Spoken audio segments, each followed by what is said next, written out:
yeah. How was your Christmas? This guy was working hard. My Christmas is later in the week. Uh-oh, camera's a little bit high. All right. We've got 26th and 27th today, and two pretty much totally different days. And the DreamBot, the collective unconscious, is all over it. Let's start there. Is this a little bit too high? The red arrows are a bit tad awkward. Actually, I'm going backwards. Let's start with the blue arrows. Christmas, the word Christmas rose in the collective dreams since yesterday. If you didn't go to the National Dream Center to see the DreamBot, Christmas was somewhere down in the middle there on, let's see, Christmas Eve night.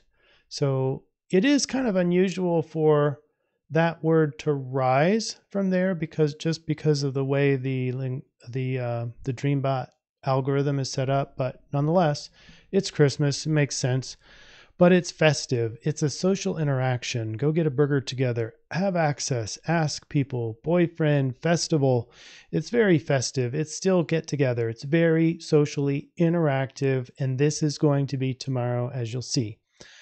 Then we're going to get too socially stimulated, and red is going to take over. Alt, guilty, joke, cancel, forget, tar, grade, being judged. It's a little tad awkward socially. And that is all about the 27th. Let's go look at it. Let's go look at the astrology. It's amazing. All right. It looks like there's a grand trine in there. It's not really a grand trine per se. Some places are saying that, but ultimately the moon is like right on the cusp when it does a perfect trine to Uranus. So this is about change again, and it's positive change, and it's not really, it could be chaos, but maybe in a good way, good kind of chaos. And as the moon goes a little bit further into Virgo, then it hits a perfect trine with the moon. That's more at night. So in the morning, it's Uranus. In evening, it's Sun. And then in loose astrology terms, there might be a trine between Uranus and the Sun. So there is a heavy emphasis on earth and earthiness. The influence is, Virgo is very detailed. It's looking between the lines. It's writing out the lists and getting everything sorted out. And if we get into alignment with the sidereal, look at what we have. On all three of these points, you have fire, fire, and fire. So to get into alignment with sidereal, it's all about fire, which is social interaction. The DreamBot is spot on. It's still social even after the Christmas holiday is kind of done. So what does this mean? Lots of fire means be yourself. Go out and don't be afraid to interact with other people, to say your truth, to go do stuff. It's very yang. And what are you going to do? Well, you could probably do the influence, which is down here in the Virgo.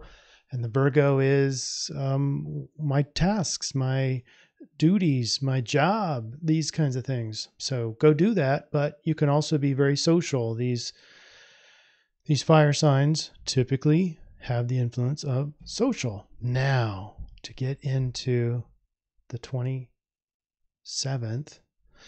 look at what we have. The moon transfers a little bit further into Virgo and makes an opposition to Neptune.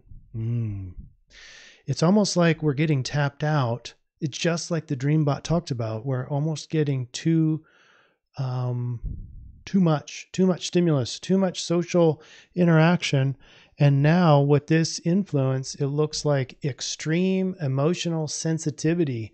We might, as a collective, each individual might get into this little rut that we all kind of typically slide into, which is deification or demonization.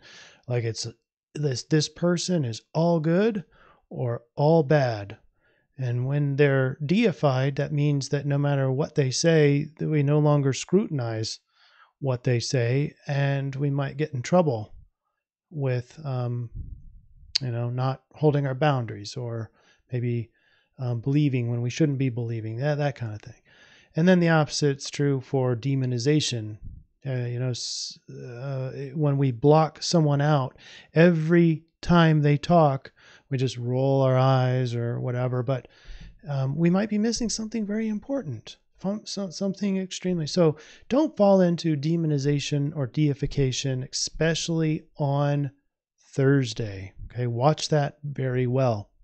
Then your imagination might get stimulated. You might be being sparked more emotion than you already were. Now, it looks like a T square. So you've got the opposition here and then a loose kind of square. It's not a perfect square, but the closest entity there is Mercury. So if anything, we're kind of having a hard time communicating. Again, this is the DreamBot. The DreamBot looked at this and saw the trouble that we're having with social life. And this is all about Thursday. Thursday, things are kind of get awkward, okay? Now, to get into sidereal, we kind of have a choice here. If we go to the moon side, then we can go into Leo, but the moon's going to transfer real quickly over into Virgo, so it won't last. So my bet, and since this area is not a perfect square, I'm going to go with Uranus. I'm going to go with Neptune. Did I say Uranus earlier? I'm sorry. This is Neptune. It's in opposition to Neptune. And to go to sidereal is go to my home, is Aquarius. What does it mean to be in alignment with Aquarius? It's to have a little bit of a distance to the emotions. Now, some of us do this very naturally, and some of us do it too well, and it becomes dissociation. We're not talking about dissociation. We're talking about a little bit of difference, a little bit of distance from the emotion, so that you can see that you, the real you, the identity that you carry around, is not the same thing as the emotions that are running through you.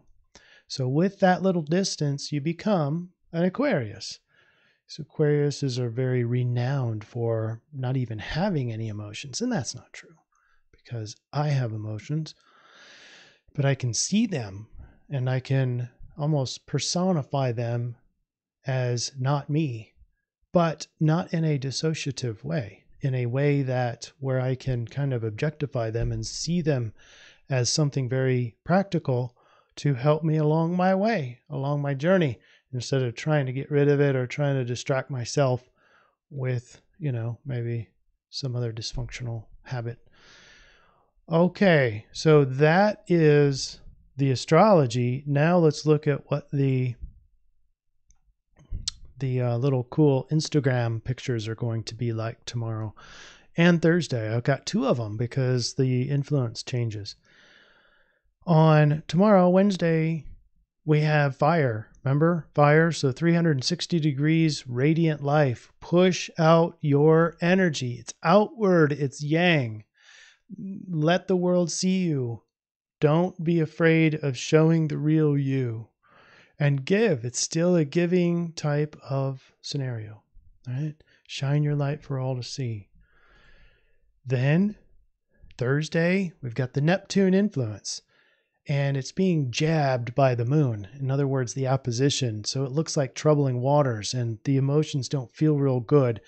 And Aquarius does this real well. We're not trying to get rid of the emotions, but we can start to see that these emotions aren't us. We, rewind the tape and listen again. If you're not getting this whole thing of diffusion, it's heavily weighed into ACT therapy, ACT, acceptance and commitment therapy.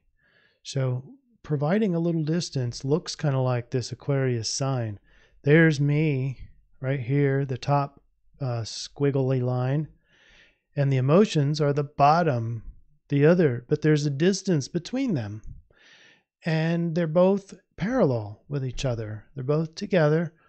They're both close, but they're not one. They're not overlapped on the other. And it's really hard when you're in an emotional period. It's hard to see the emotion as something other than you. And so I'm not saying that this is an easy thing. It does take practice. It takes practice to observe and be one with, and to be one with, but see the emotion as something else, and to be able to objectify it and do something with it. All right. So I hope everyone had a great Christmas, but there's more, and there's more social for Wednesday. And then we move into Aquarius. Still can be harmonious with people. Just watch out for being emotionally sensitive. And have a great week. We'll see you when I return in a couple of days. My Christmas starts here shortly. Enjoy, everybody. Thanks for being here.